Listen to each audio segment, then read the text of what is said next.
I'm going to go right into what I want to cover. I've got a lot I want to talk about, so I'm going to try to run through it pretty quick. And this is what I'm going to talk about today with my thesis. So I'm going to first start with how I came to prepare my thesis topic, and then I'm going to get into what my actual thesis question or research question is, as well as the sub-questions. Then I'm going to look at the justification. So why is this important? Why do we need research on this? And then the limitations with my research, as well as all of the methods and the how I'm going to try to address this research question. And then as well looking at the outcomes. So if you want to just save your questions for the end, we'll have time for questions after the presentation. So looking at preparing a thesis topic, ultimately I want to utilize design thinking with consulting to improve quality of work life. I'm really interested in the workplace experience, and I think when you think of design thinking, you often see it applied to products or to different types of design, but it can also be used for just management design and interaction design and the types of experiences you have across a number of different places. And so I'm looking at workplace experience. And that really drove me into looking at workplace culture, organization development, change management, and looking at how change might affect people in the workplace. But ultimately, I wanted to take a more people-centered approach, look at management consulting. And around this same time, I was also introduced in one of our seminar classes to design leadership. And so that led me to my research question, which is how might mid-level leaders leverage the core competencies of a design leader in order to initiate a personal leadership change.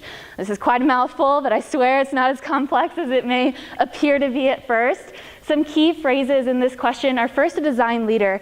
And I think design thinking and design leadership in general is a pretty polymorphous term, meaning that you ask different people and it may have different meanings, different applications. So for me, a design leader, excuse me, is a facilitator of innovation and shared understanding that demonstrates specific core competencies throughout a design process. And I'll get into what those core competencies are here in a sec. And the other part is, for this research, I really narrowed in on who I thought could leverage this. And I focused on mid-level leaders. And what I mean by that term is just somebody who translates meaning between multiple people within an organization. Maybe they're translating between the strategy and the tactics within an organization, but they are connected to a wide variety of people. And this is not centered around a hierarchical definition, unlike maybe middle manager, where it's very hierarchical in that it's one step below executive leadership and 2 steps above other teams. This is really about the role that this person's playing, regardless of their position, regardless of their title. And so I utilized a design process adapted from Ambassador's Simplex, a design process that contains 3 key phases: the discovery of needs, solution formulation, and solution implementation. And this is something that I utilize both for my research and for part of my outcome and how I could train for design leadership. And for me, design leaders can really manifest in any role at any part of this process, and this is just one design process. For me, design is just creating with intention, creating with purpose. So engineers can be design leaders, and project managers can be design leaders. A lot of people probably already experience these competencies applied in different industries. So I do think it's transferable. And so for my research question, I have these sub-questions that kind of break down the research question, make it a little easier to understand and to address. But the first question is, what are the core competencies of a design leader? And how can we measure and evaluate those? And then also just looking at what are the current leadership challenges and the current needs of these mid-level leaders in order to develop into design leaders. And so jumping right into that first sub-question, I'm going to talk through quickly what these design leadership competencies are. And the way I gathered these was really just through secondary research and looking at other design leaders, design managers, what they were publishing both in design and business and humanities. And these are the 8 key leadership competencies that I've kind of synthesized. And starting with the first is practicing humility and empowering others. And what I really mean by this is a design leader has the ability to look within and say, okay, I don't have all the answers. I may not fully understand what's going on in this situation, but they have that ability to have humility to recognize that maybe their understanding isn't complete or isn't totally 100% accurate. And that allows them to empower others to share their understanding and to do it in an inclusive and collaborative way. The second one, which leads us into welcoming ambiguity. So once this design leader understands that they can see within themselves that they don't have all these answers, they're comfortable with it. They're not going to shy away from really complex or ambiguous or wicked problems. They're able to welcome ambiguity and drive through that and be able to enable mental models beyond their own accepted reality. And then thirdly, so once they are comfortable with this ambiguity, they recognize and take initiative in collaborative action. And really this just means that they are driving collaboration so that they can try to understand other people's understanding of this complex situation or wicked challenge. And they do it in a participatory way to create that shared understanding. And for a design leader, it's really about being the one not only participating in the collaboration, but driving it, taking the initiative to bring others in. And then that leads us into practicing emotional intelligence. And for me, that is made up in 3 components: empathy, emotional freedom, and authenticity. So sharing your true personality, really showing who you are as an individual, because that's kind of based off Patrick Lencioni's 5 dysfunctions of a team and vulnerability-based trust. And if you're able to do that, others will reciprocate and help to create that shared understanding. And then thirdly, just suspending judgment. And all of those things help to establish trust and align values. And so with the next competency, understanding the ethical implications of design and decision making, I think this is important for design leaders. I think as a leader, you have to have a people-centered approach to your decisions and your designs, and to ask more than just, is this going to make us money? Is this going to be good for our organization? But also asking, how is this going to affect people? How is this going to affect the environment? And looking at those broader kind of ethical questions is, I think, a responsibility of design leaders in particular. And then that also kind of leads us into creating peace from tension. And this is the ability to be optimistically resilient when you are presented with something that's a trade-off. So you've got maybe option A and option B, and you'd really like to do both. And you're trying to figure out how you can accomplish everything that you want to accomplish. And so often it's easy to just say, okay, I'm just going to choose this because, you know, we're on a budget, we've got limited time.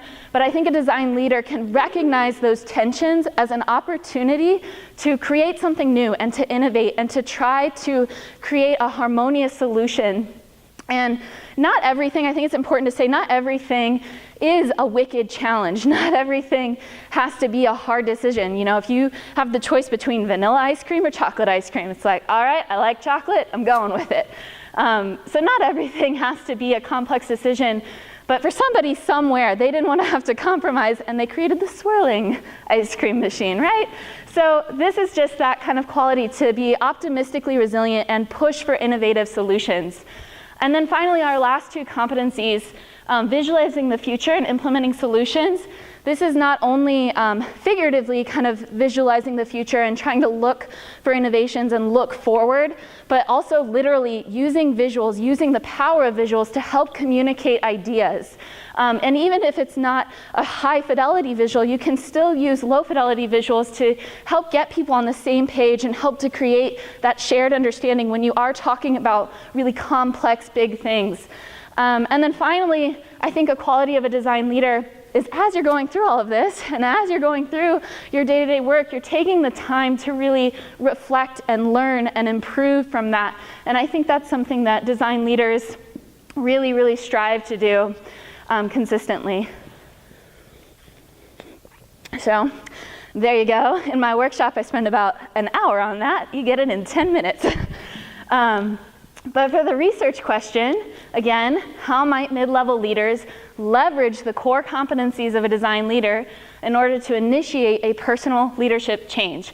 So we already went through what those core competencies are, but before we jump into the how of answering this, let's look at the why, which is the justification. It's a really long quote. I'm not going to read it to you, but it's from Raymond Turner, who is a very prominent leader in this idea of design management, design leadership. He worked both as a creative director and has worked as a leader in businesses, so he kind of holds both standpoints. But he really highlights that one of the most undervalued resources is design. And design allows you to create competitive advantage, sustain differentiation, maximize employment opportunity, and become this world-class performer. And he talks more about this in his book, which are all really great benefits for having a design leader who can drive these things and drive this process in their organization. But there's also benefits to people. And I think that's important to highlight, that not only does being a design leader benefit your organization, but it does benefit yourself and the people that you work with. And Jaswal talks, she says, work redesign makes the organization a people-oriented one, and people experience feelings of worth, personal growth, and development, and aspire for higher levels of need, such as self-esteem and self-actualization. And so I think really what this is calling towards is, if design leaders are able to create a people-centered approach to the work they design in their own workplaces and for others that they're working around and with, you're able to create a personal sense of growth for both yourself and for others. As far as the limitations for my research goes, the first limitation, Spritzer and Quinn did some studies on management development and leadership development with Ford. So as a limitation to my research, I am assuming that the organization I worked with had those values in place, and I'm only looking at the individual competencies needed. My second limitation is that I only worked with one organization for conducting this research, KSM Consulting. I think working in a variety of organizations and different industries would probably provide richer data as to how this could be done effectively. But for my timeline, I focused with just one organization. And then finally, I am not evaluating if these competencies have been internalized. I'm just looking at if they were leveraged to make any kind of leadership change. I think to see if somebody has internalized this and really become a design leader, it takes continued practice and just a longer timeline to evaluate in research. So that's my limitations. And just a reminder, the key participants for this research that I focused on was working with KSM Consulting, which is a local consulting firm. I worked with their leaders to identify 12 mid-level leaders that kind of fit that role of translating and operating with both the executive leadership team and just everyone in their organization. And it was across 4 different service lines that they have. So management consulting, which is kind of ironic, put a lot of pressure on me. Business technology, data analytics, and project management. So this group of people were highly intelligent, really just great people that cared about their product, cared about technology, and cared about solving data challenges for their clients in kind of a billable consulting world. And so my first, I think actually, can you go back one? So yep, So getting in now to the how, the methods. Again, my design process here, discovery of needs, some solution formulation, that's about as far as I got with my research. But for discovering needs, I conducted interviews, observations, and I'll go in more detail about each of these and kind of what I learned from them. My first prototype for actually answering the how of my research question consists of my design leadership workshop, which I formulated and crafted, and then also the mission action packets that these mid-level leaders utilized afterwards. And then I did some methods to evaluate that, get feedback on it, and then that all informed kind of a second prototype with adjustments that I made to the process in the first prototype, with also adding a facilitator's guide for others to utilize for future research. And all of my methods were kind of adapted from the universal methods of design, and then also just personalized and customized to the people I was working with. So we'll get right into that. So my first method was conducting interviews. And the main purpose of this and objective of this was really just to understand the mid-level leaders that I was working with. Going back to those sub-questions, this is where I really understood what are the challenges they have right now, what are they looking to improve as a personal leadership change, and what are some of the things that they want to focus on throughout this whole development, and also just asking about the organization in general to try to understand what it's like working there. And the framework that I used was an AEIOU framework, which is an abbreviation for activities, environment, interactions, objects, and user. And user I kind of adapted to mean kind of background information about the person and their own leadership journey. And then I also utilized an appreciative inquiry model, which was really just focusing on strengths, not necessarily asking, what's everything wrong with your organization or with your own leadership development, but really just highlighting what's important to you, what's valuable to you, what are your strengths that you'd like to focus on in this leadership development. And the adjustments and insights that I found from that was that the interviews definitely helped to identify the deeper leadership goals and organization challenges. And if I were to do it differently again, I would actually ask the participants if they wanted to focus on their strengths or if they wanted to focus on their weaknesses. Because afterwards, I got feedback from some of the participants like, you gave me this thing and I feel like I'm already really good at all these things to make my own leadership change. And so I would kind of ask which way they'd like to go with it.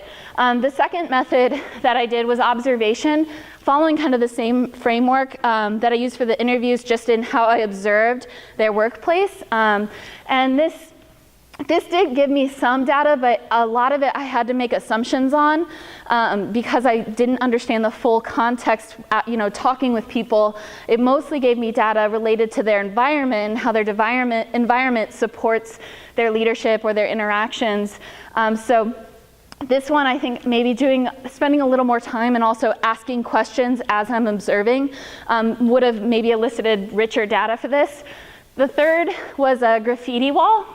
And this also is just to understand the organization needs and the people in the organization.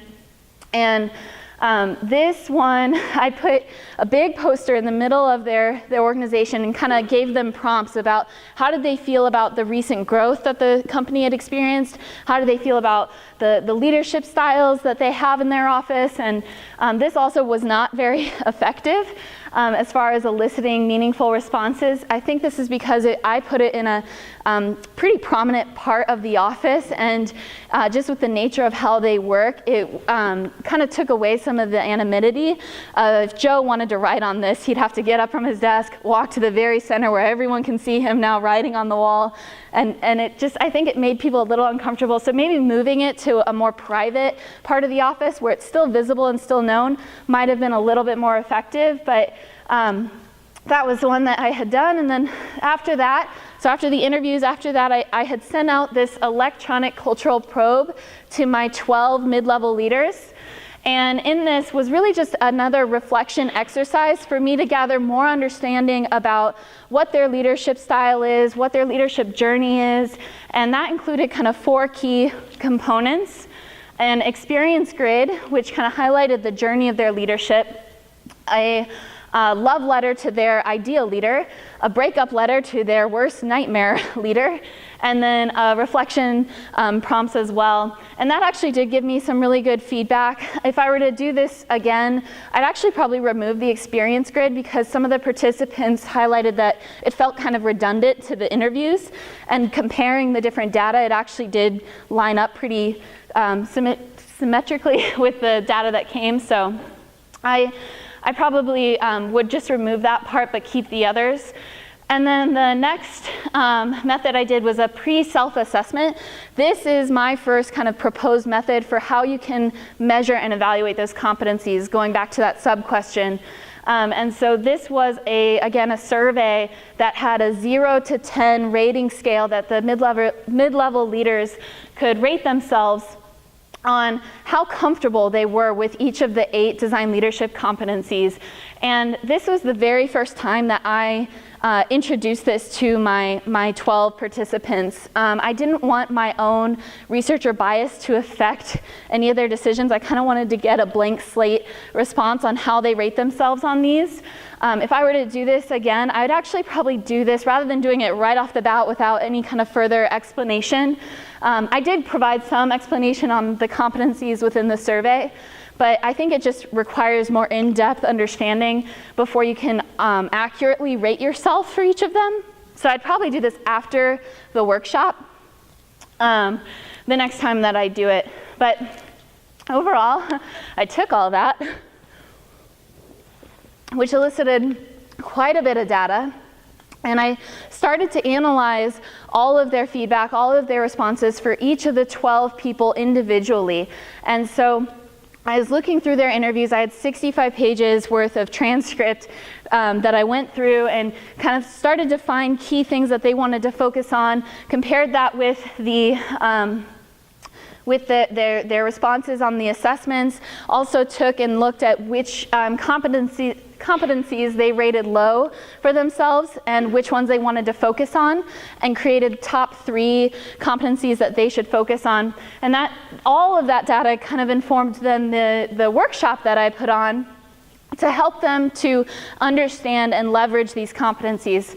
So this was kind of my first intervention for answering my question with how can you do this? And I am proposing that taking them through a facilitated workshop with somebody who has a design thinking background, who understands how to take through this design process, can help show how these leadership competencies come to fruition in actually practicing the process. So the design process really becomes a vehicle for how you can practice the design leadership competencies. And in my session in particular, I focused just on the solution formulation phase of the process. And I took them through, from the data, they all had a shared organization opportunity for wanting to do more professional development, which is ironic because that's what we're doing with them now. But they wanted to do that with more people in their organization, and they weren't sure how.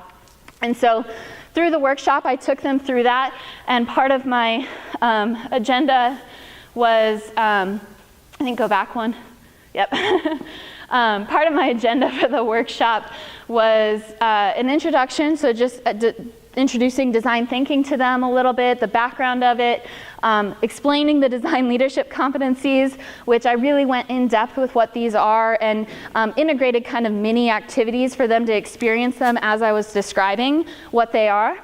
And then for the last half of the workshop is where we did the organization ideation on that professional development challenge. And there were 4 key activities that I did that I thought would help to elicit the competencies through the action of going through that process. And those were a group brainstorm, a forced connection and prototype worksheet, a share and vote, and then iterating, refining, and presenting as a group. And so I did this over 2 sessions.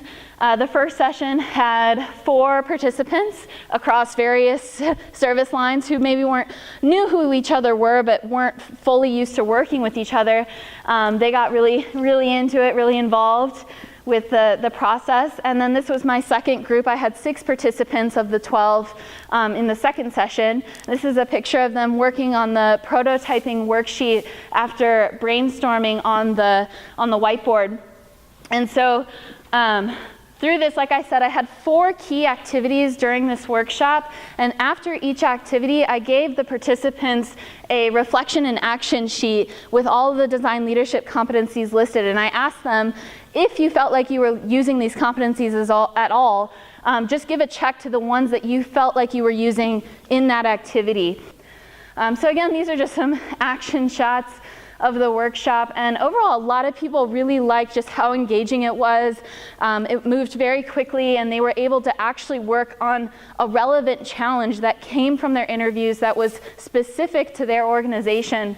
And so some of the adjustments and insights that I made, for the most part, between the 2 session days, I kept the same agenda, kept all the same activities. The one thing I did change was at the first session, at the very end, I asked for them to kind of give me some feedback on how the overall experience was going and what their thoughts were. And because I just posed it as an open forum discussion, it quickly kind of turned into a little bit of a rant fest.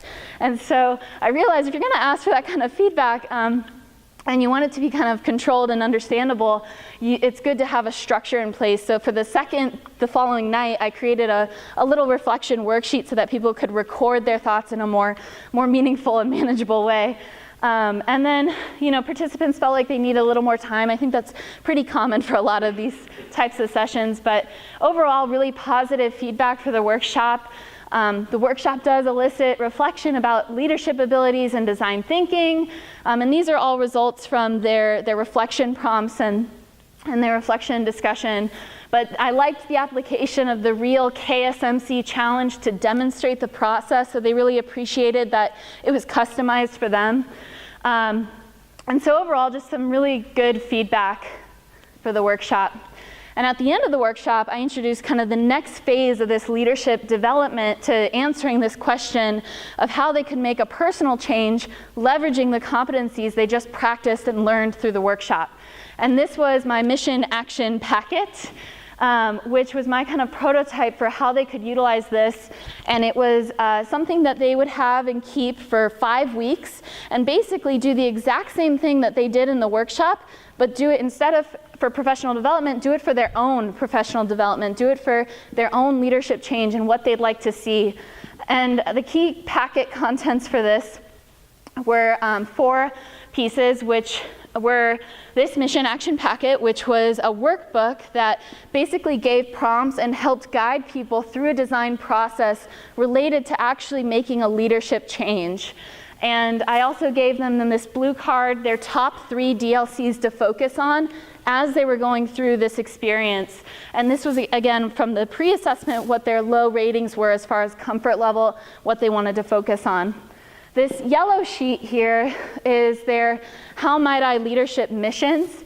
So from the interviews, I was able to, like I said, analyze and synthesize and help them to understand what their leadership goals could be, what that means. I think oftentimes when you ask somebody, how do you want to develop as a leader?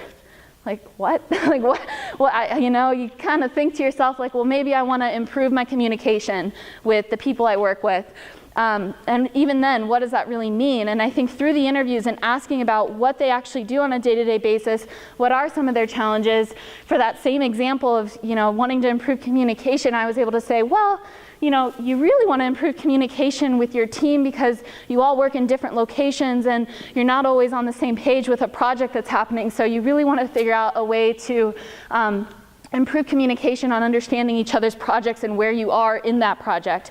And so that gets a little bit more honed in, a little bit easier to understand, okay, how can I make changes for this? And these were all just suggestions. A key thing that Spritzer and Quinn, again, talk about in leadership development in general is that if you're trying to develop a leader, you can't tell them, here's what you got to do to be a good leader. Step 1, step 2, step 3, this is what your outcome should be. Because by doing that, you're already putting somebody in a subordinate role of doing what you think needs to be the right way to becoming a leader. And so I really tried to just give them the steps in which they could make a change and not necessarily tell them, here's what you have to focus on. These were all kind of just suggestions, and I really encouraged them to make this experience their own, that they are the experts, and if I got that wrong, they could totally throw it away and do something new. But that was the content of the packets, and then along with that, I also sent email reminders just with some quick tips and some suggested timeline things on where they should be in the process over the course of that 5 weeks. And then I also, so from that, I learned that expectations were not aligned with this program up front. a lot of the participants thought that the workshop itself was what the leadership program was going to be. They didn't fully realize that I was going to be asking them to drive this further for the next 5 weeks and to do this on their own and to really have ownership of their own experience. Even though it was something that I had introduced to them in an introduction video and had sent emails about and had even in my consent form, and there'll be this 5-week program, and yep, got it, you know. And I think also just with the nature of this, Cotter describes in any kind of change, resistance increases as change becomes more personal. And if you're thinking about what I'm asking with these design leadership competencies, that's really focused on changing yourself, changing your own style, and depending on how they interpret those competencies, I'm asking them to change potentially their beliefs or values. So a certain level of resistance was to be expected, but I think it could have been helped a little bit and alleviated if the expectations were clear up front and the overall value and objective was really driven more clearly, both by myself and the leadership team. So again, just overall adjustments, insights to this would be that I would really make sure that the value is articulated up front really clearly, setting those expectations. And I think the participants highlighted that there was a lot of ambiguity with how to work through this. And I did that intentionally, again, so that they could create their own experience, but having maybe a little less ambiguity and a little more direction on how they could do this and how they could work through it would have had a greater impact on them. So yeah, people don't always read what they sign, they don't always read their emails, but after that 5-week time frame, I asked them to, in their groups, present kind of what they did over that time and how it went for them and what did they learn and were they able to leverage these competencies. And this was another method for me to evaluate, was this effective for leveraging those. And so I was able to get some feedback. I think one of the adjustments and insights from this, overall people enjoyed the presentation. They enjoyed kind of hearing everybody's different understanding of the competencies and sharing what they were able to try and learning from each other on the changes they made. But the leaders, the executive leaders that were in on this meeting, I had been coordinating with 2 of the 4 of them, and the other 2 weren't fully sure what I was there for. And that kind of limited my ability to take control of facilitating how that meeting happened. And so if I were to do this again, I would make sure that everybody who is there knows fully what the purpose of this meeting is, and I would not try to cram it in with your quarterly management meeting. I would make it a separate engagement so that it really has the due diligence to share what people are doing and trying, and they feel like that it's a valuable exercise. And so following that, I gave out post-self-assessments, which were identical to the pre-self-assessments, to again compare to see if after the workshop and after this experience, if they did feel like they were able to leverage these more or at least have more comfort with them. And again, learning from my first 2, I combined this into one link with some reflection prompts. The only thing I didn't do is I actually made the reflection prompts optional, so I learned you really got to make it required if you want a response. So that's something I would change for the next time. But following that, I was able to do some phone call follow-ups because the presentation didn't go as I had planned. During the presentation, I was actually hoping to gather more reflection on their overall experience. I wasn't able really to facilitate that as much as I would like, so I actually did kind of a quick method of just doing phone calls with anybody who would volunteer to give me feedback. And that actually worked much, much better with getting meaningful feedback from individual people. It was easy for them to schedule and coordinate, and they actually gave me some great ideas for improving my workshop and improving the mission action packets. And I got to get more rich feedback on their overall experience and the changes that they made. So, one sec. Back to that was my how.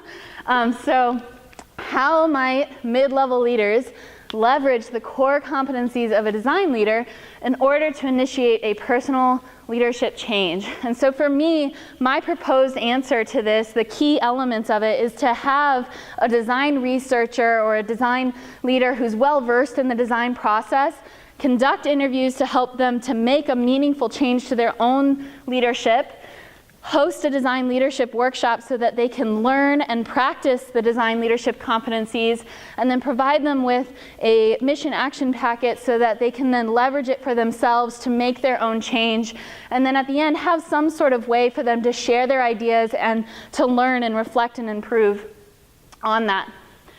And so for my outcome, essentially my second prototype are all those adjustments that I made to the first one, plus from my interviews, my phone call interviews, one of my participants suggested making kind of an instructions roadmap to go into the packet so that it could clearly articulate which item to start with and help guide them through a little bit clearer.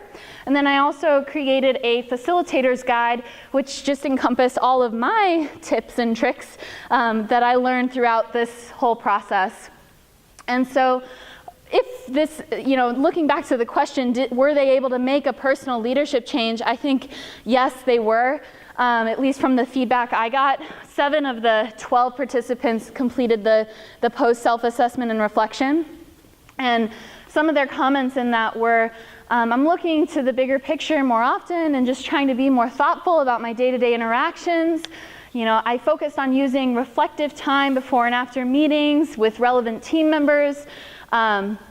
Through written communication, I tried to keep humility and reflecting in mind from my top 3 DLCs to focus on, and I did a lot of reflection throughout the process. So yeah, I think for some, the change was a little more significant than others. Some, it was probably just a reminder of best practices, but it was still something that allowed them to recognize that they needed to do more of something or make some sort of change.